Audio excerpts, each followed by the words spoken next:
Gout നിങ്ങൾ കേട്ടിട്ടുണ്ടോ? Uric acid കാരണം ഉണ്ടാകുന്ന ഒരു അറ്റാക്കാണ് ഗൗട്ട്.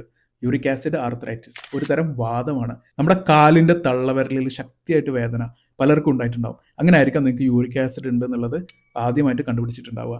ഇതാണ് ഗൗട്ട് അറ്റാക്ക് എന്ന് പറയുന്നത്. ഈ വീഡിയോയിൽ വളരെ പെട്ടെന്ന് യൂറിക് ആസിഡിനെ കുറിച്ച് ഞാൻ വിശദമായിട്ട് പറയാം.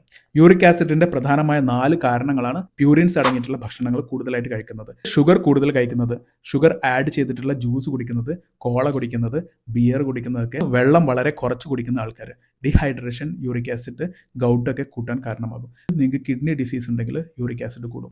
യൂറിക് ആസിഡ് ഉള്ളവർക്ക് കഴിക്കാൻ പറ്റുന്ന ഫുഡിനെ കുറിച്ച് പറയാം. ഒന്ന്, പ്യൂരിൻസിന്റെ അളവ് കുറവുള്ള പാലും പാലുൽപ്പന്നങ്ങളും. ഇതിൽ ചീസ്, ബട്ടർ, വെണ്ണ, നെയ്യ് ഇതെല്ലാം പെടും. 2, ഫ്രൂട്ട്സ്, വെജിറ്റബിൾസ്. മധുരം കുറവുള്ള ഫ്രൂട്ട്സ്, വെജിറ്റബിൾസ് നന്നായിട്ട് കഴിക്കാൻ കുഴപ്പമില്ല. 3, നിങ്ങൾക്ക് നട്ട്സൊക്കെ കഴിക്കാം. കശുവണ്ടി, കപ്പലണ്ടി തുടങ്ങിയൊക്കെ കഴിക്കുന്നതുകൊണ്ട് കുഴപ്പമില്ല. 4, കോഫി ലവേഴ്സ് ആണെങ്കിൽ മധുരം ഇടാത്ത കോഫി കുടിക്കുന്നത് യൂറിക് ആസിഡ് കുറയ്ക്കാൻ വരെ ഹെൽപ്പ് ചെയ്യുമെന്നാണ് പഠനങ്ങൾ കാണിക്കുന്നത്. പരിപ്പ് അല്ലെങ്കിൽ ദാലൊക്കെ കഴിച്ചു കഴിഞ്ഞാൽ യൂറിക് ആസിഡ് കൂടുമോ? യൂറിക് ആസിഡ് കാര്യമായിട്ട് കൂടില്ല എന്നാണ് പഠനങ്ങൾ കാണിക്കുന്നത്. പരിപ്പ്, ദാല്, പയറുവർഗ്ഗങ്ങളൊക്കെ കഴിക്കാം ഒരു മോഡറേറ്റ് എമൗണ്ടിൽ. യൂറിക് ആസിഡ് ഉള്ളവർ നിർബന്ധമായിട്ടും ഒഴിവാക്കേണ്ട ഭക്ഷണങ്ങളെക്കുറിച്ചാണ് പറയുന്നത്. 1, ബീഫ്, മട്ടൺ, പോർക്ക് തുടങ്ങിയ red meet.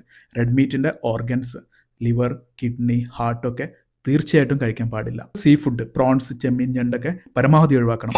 Beer, sugar add ചെയ്തിട്ടുള്ള ജ്യൂസുകൾ, ഭക്ഷണ ക്രമീകരണവും ധാരാളം വെള്ളം കുടിക്കുകയാണെങ്കിൽ നിങ്ങൾക്ക് മരുന്നില്ലാതെ തന്നെ യൂറിക് ആസിഡ് കൺട്രോളിൽ കൊണ്ടുവരാൻ പറ്റും.